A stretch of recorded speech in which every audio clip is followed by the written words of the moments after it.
नीट UG 2026चा result लागलेला आहे आणि पहिली प्रवेश प्रक्रियेची नोटीस कुठली आली असेल तर ती कर्नाटकाची आलेली आहे। बरेचसे महाराष्ट्र राज्यातील विद्यार्थी महाराष्ट्रामध्ये आपला नंबर नाही लागला तर कर्नाटकामध्ये एमबीबीएस किंवा बीएमएस करण्याचा विचार करत असतात।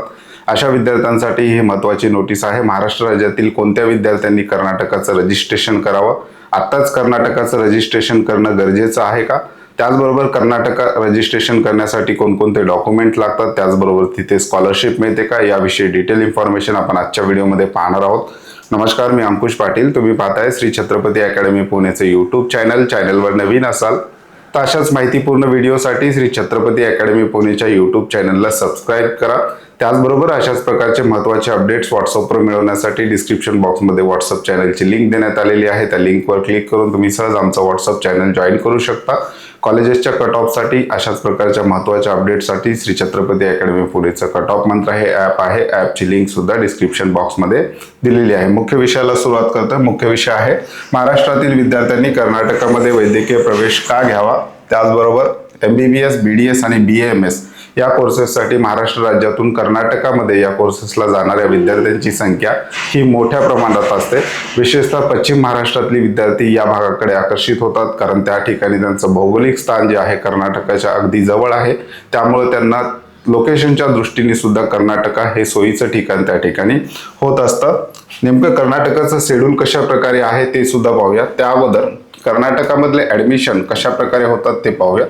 काउन्सिलिंग प्रक्रियेचा जर आपण विचार केला तर दोन प्रकारचे स्टेट असतात। एक आहे ओपन स्टेट कोटा राज्य आणि दुसरं आहे क्लोज स्टेट। कर्नाटक हे ओपन स्टेट कोटा राज्य आहे, म्हणजेच त्या ठिकाणी असणाऱ्या सेमी गव्हर्नमेंट कॉलेजेसमध्ये बाहेरील राज्यातील विद्यार्थ्यांसाठी काही ना काही पर्सेंटेजमध्ये सीट राखीव ठेवल्या जातात।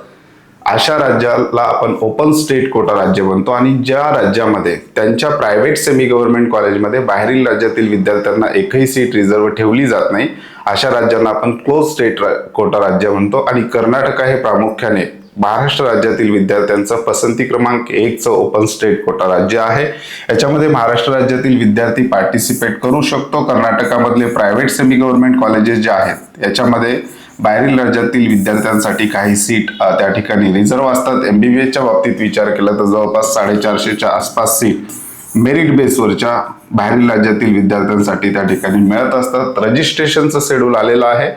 विद्यार्थ्यांनी महाराष्ट्राचं रजिस्ट्रेशन सुरू होण्या अगोदरच कर्नाटकाच्या काउन्सिलिंग प्रक्रियेमध्ये भाग घ्यावा का हे सुद्धा डिटेल पाहणार आहोत। रजिस्ट्रेशनचा शेड्यूल कशा प्रकारे आहे, रजिस्ट्रेशन फॉर्म जो आहे 17/7/2026 ते 24/7/2026 या कालावधीमध्ये त्या ठिकाणी भरल्या जाणार आहेत। त्यानंतर पुन्हा रजिस्ट्रेशनची संधी जी आहे ती डायरेक्ट स्ट्रे वॅकन्सी राऊंडला मिळणार आहे। म्हणजे पहिला, दुसरा, तिसरा हा जो काही राऊंड आहे ते या रजिस्ट्रेशनवर चालणार आहे आणि डायरेक्ट मग पुन्हा दुसऱ्यांदा रजिस्ट्रेशन विद्यार्थ्यांना करायचं असेल तर स्टे वॅकन्सी राऊंडला पुन्हा एकदा त्या ठिकाणी ओपन होणार आहे। ज्या विद्यार्थ्यांना कमी मार्क्स आहेत, महाराष्ट्रामध्ये आपला नंबर लागणार नाही याची पूर्ण खात्री आहे, अशा विद्यार्थ्यांनी या राऊंडला रजिस्ट्रेशन केलं तरी चालणार आहे। परंतु ज्या विद्यार्थ्यांना आधी महाराष्ट्र स्टेट कोट्याची काउन्सिलिंग प्रक्रियेमध्ये भाग घ्यायचा आहे आणि नंतर कर्नाटकाचा विचार करायचा आहे, अशा विद्यार्थ्यांसाठी स्टे वॅकन्सी राऊंडला पुन्हा एकदा नव्याने रजिस्ट्रेशन त्या ठिकाणी सुरू होत असतं।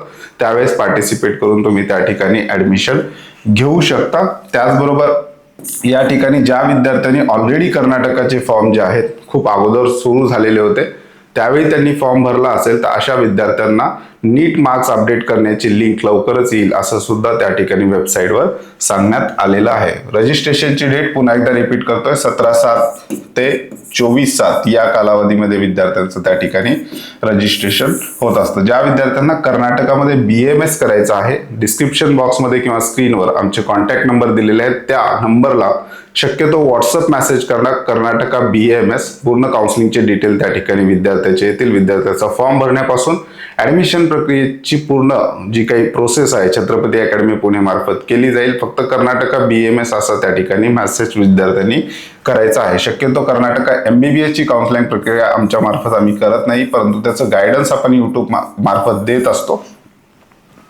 कर्नाटकामध्ये प्रवेश घेण्याचे प्रमुख फायदे काय काय आहेत? ओपन स्टेट पॉलिसी, कर्नाटक हे प्रमुख ओपन स्टेट आहे। केईए मार्फत अधिकृतरित्या खासगी महाविद्यालयामध्ये प्रवेश मिळतो। दर्जेदार शिक्षण, जुनी महाविद्यालय, अत्याधुनिक इन्फ्रास्ट्रक्चर आणि अनुभवी प्राध्यापक वर्गासाठी देशभरात प्रसिद्ध। उत्तम क्लिनिकल एक्सपोजर, रुग्णालयांची मोठी बेड क्षमता आणि जास्त पेशंट फ्लो, ज्यामुळे प्रॅक्टिकल ज्ञान उत्तम मिळते कर्नाटकामध्ये. त्याच्यानंतर कर्नाटकातील इतर महत्त्वाचे फायदे. BAMS साठी किफायतशीर. महाराष्ट्रातील मॅनेजमेंट कोट्याच्या तुलनेत कर्नाटकामध्ये फी आणि एकूण शैक्षणिक खर्च खूपच कमी असतो. महाराष्ट्र राज्यातील विद्यार्थी जास्तीत जास्त BAMS करण्यासाठी कर्नाटकामध्ये त्या ठिकाणी जात असतात. महाराष्ट्र राज्यामध्ये जर विद्यार्थ्याचा नंबर नाही लागला तर महाराष्ट्र राज्यातील विद्यार्थ्यांसाठी ऍडमिशन घेण्याचे कोणते 2 पर्याय आहेत. एक तर इन्स्टिट्यूशनल कोटा आहे प्रायव्हेट सेमी गव्हर्नमेंट कॉलेजचा, दुसरा आहे डीम युनिव्हर्सिटी. या ठिकाणी जर विद्यार्थ्याला ऍडमिशन घ्यायचं असेल तर विद्यार्थ्याचं जे काही बजेट आहे ते 30 ते 35 लाखापर्यंत त्या ठिकाणी जातं. परंतु विद्यार्थी ओपन कॅटेगरीच्या क्वालिफाईंग मार्क्स सोबत इलिजिबल असेल नीटला तर कर्नाटकामध्ये BAMS करण्याचा विचार करत असाल तर त्या ठिकाणी पॅकेजेस विद्यार्थ्यांना ठरवून दिले जातात. 15 ते 18 लाखापर्यंत विद्यार्थ्यांना त्या ठिकाणी पूर्ण BAMS करण्याची संधी कर्नाटकामध्ये उपलब्ध करून दिली जाते काही कॉलेजेस मार्फत. त्यामुळे IQ कोट्याच्या फीच्या तुलनेमध्ये हे अर्ध्या खर्चामध्ये कर्नाटकामध्ये तुमचं BAMS त्या ठिकाणी कंप्लीट होईल. सुरक्षित बॅकअप प्लॅन. जे विद्यार्थी बॉर्डर लाईनवर आहेत त्यांच्यासाठी ड्रॉप घेण्यापेक्षा कर्नाटकामधील कॉलेज एकूण सुरक्षित पर्याय ठरतो.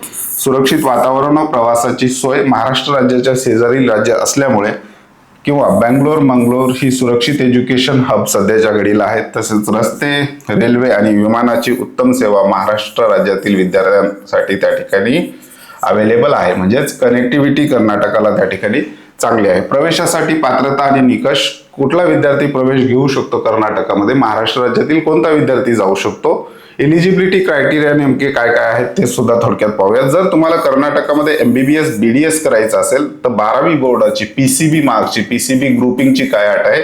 फिजिक्स, केमिस्ट्री, बायोलॉजी PCB मध्ये मिळून एकूण किमान 150+ गुण अनिवार्य आहेत. आणि नीटची अट काय आहे. ओपन कॅटेगरीचा या ठिकाणी नियम लागू होतो. इलिजिबिलिटीचा किमान विद्यार्थ्याला 213च्या पुढे किंवा 213+ मार्क्स असणं गरजेचं आहे. कारण तिथे कॅटेगरी वाईज आपलं जे काही इलिजिबिलिटी आहे ती धरली जात नाही. तिथे आपण ओपन कॅटेगरीचा विद्यार्थी म्हणून जात असतो. त्यामुळे ओपनचे जे काही क्रायटेरिया आहेत त्या ठिकाणी लागू होतात.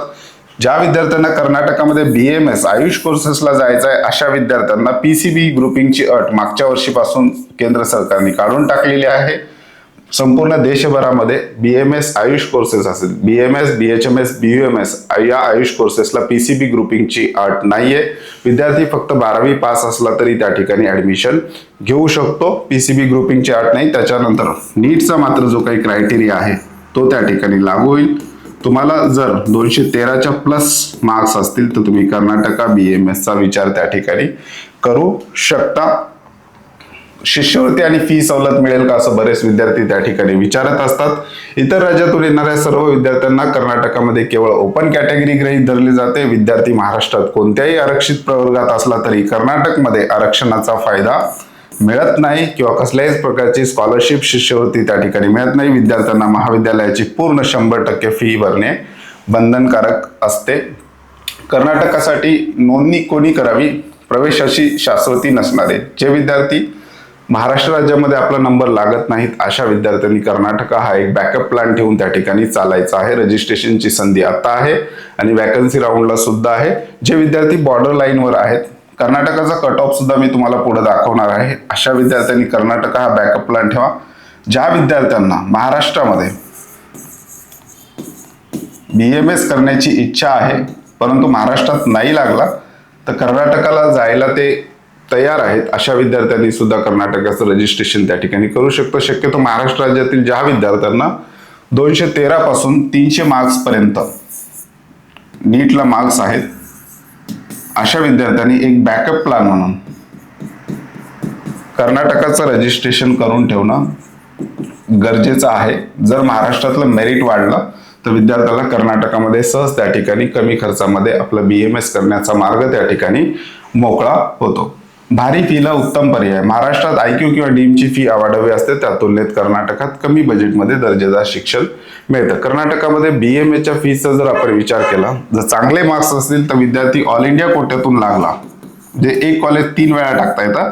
एक ऑल इंडिया कोटा असतो तर त्याची फीस आहे जवळपास 2.5 lakh per year tuition fees.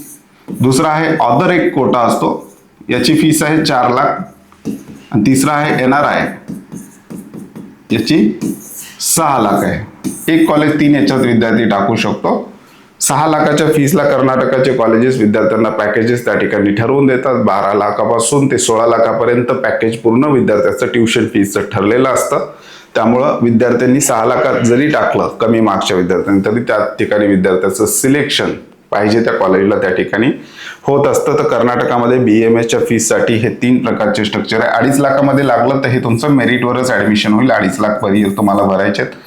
अदरमध्ये लागलं तर 4 लाख पर इयर प्रमाणे फीस जी आहे 4.5 वर्षाची 18 लाख होते. जर 6 लाखाप्रमाणे लागलं तर फीस हायर साईडला जातं. त्यालाच कर्नाटकाच्या कॉलेजेसमध्ये विद्यार्थ्यांना पॅकेजेस ठरवून दिले जातात. तर अशा प्रकारे कर्नाटकाच्या BMSचं जे काही आहे स्ट्रक्चर आहे ना. हॉस्टेल मेसचा साधारणतः खर्च त्या ठिकाणी हॉस्टेल आणि मेस मिळून 90,000 ते 1 लाख एवढा कर्नाटकामध्ये BMSच्या कॉलेजचा हॉस्टेल आणि मेसचा खर्च आहे. नोंदणीसाठी आवश्यक कागदपत्रे काय काय आहेत?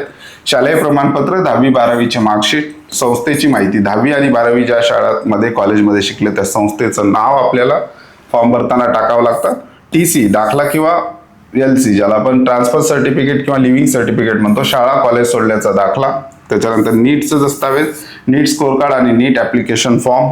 त्याच्यानंतर ओळख आणि संपर्कासाठी ओळख ID म्हणून आधार कार्ड, पुढची आणि मागची बाजू, फ्रंट आणि बॅक आधार कार्ड. व्हेरिफिकेशन, विद्यार्थ्याचा फोटो, साईन आणि डाव्या हाताचा अंगठा लागतो.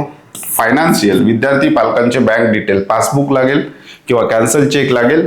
आणि त्याचबरोबर उत्पन्नाचा एक कॉलम त्या ठिकाणी नॉमिनल दिलेला असतो. त्या ठिकाणी आपल्याला उत्पन्न भरायचं. याचा काही उपयोग त्या ठिकाणी होत नाही. एक जस्ट माहिती म्हणून त्यांनी हे कॉलम त्या ठिकाणी ऍड केलेला असतं.